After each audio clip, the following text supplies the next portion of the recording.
Oldingi videolarda ko'p to'xtalib o'tdim. Terma jamoamiz futbolchilarida qanaqadir bir kayfiyat tushgandek yoki kayfiyat emas, bo'ldi hali jahon chempionatigacha borku yoki asosiy ishni qilib bo'ldik degan bir yukni tashlash haligi lider futbolchilarda ko'zga tashlanyapti. Bu Eldorda ham bor.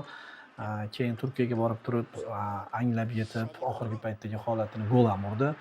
Bu jamoasiz o'ynayotgan Otabekda ham bor. Endi jarohati bor, tushunarli. U Otabek kurashuvchan yigit va qaytib oladi deb o'ylaymiz o'sha pik formasiga. Hojiakbar Alijonovdan boshqa lider futbolchilarda mana shu kichik bo'lsa ham kayfiyat bemalol garchilik ko'zga tashlanayotgandek. Odil Hamrobekovda ham oldingi daraja sal ko'rinmayotgandek bo'lyapti. Jaloliddin Masharipov u jarohatini tuzatyapti, u tushunarli.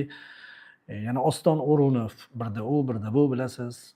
Eldor Shomurodov golsiz.